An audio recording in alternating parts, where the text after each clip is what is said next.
arkadaşlar, 31 Mart'ta direndik ve kazandık. Mazbata gaspında direndik ve kazandık. Şimdi yargı kumpasına karşı direneceğiz ve kazanacağız.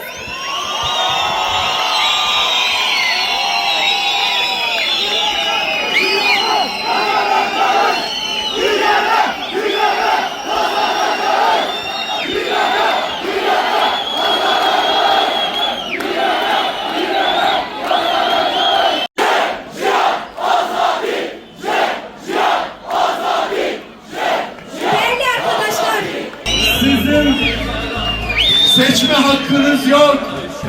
Sizin bir onurunuz yok diye bu halka dayatanlara nasıl onurlu bir halk olduğunuzu, nasıl asil bir halk olduğunuzu, nasıl haysiyetli bir halk olduğunuzu bu 4 günde bütün dünyaya gösterdiniz. Maalava!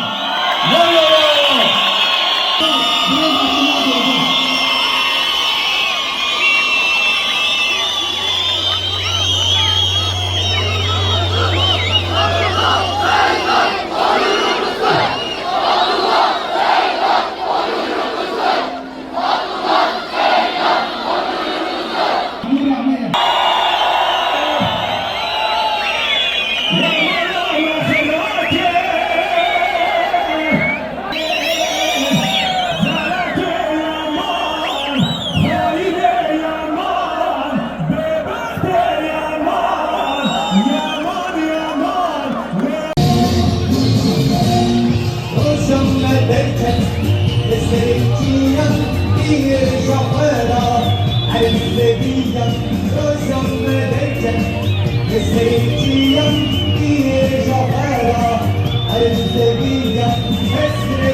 Ya biz içeri bile sardık.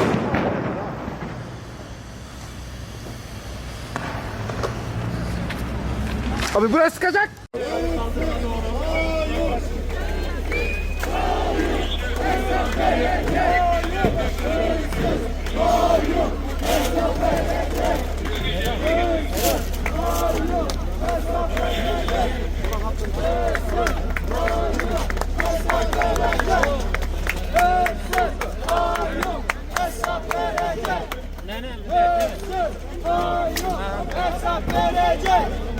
Hırsız kayyum hesap verecek. Hırsız kayyum hesap verecek. Hırsız kayyum hesap verecek. Hırsız kayyum hesap verecek. Bu hırsızlar gidecek. Bu darbeciler gidecek. Bu utanmazlar gidecek. Bu halk burada kalacak. Bu halk kazanacak. Bu hırsızlar, bu utanmazlar gidecek.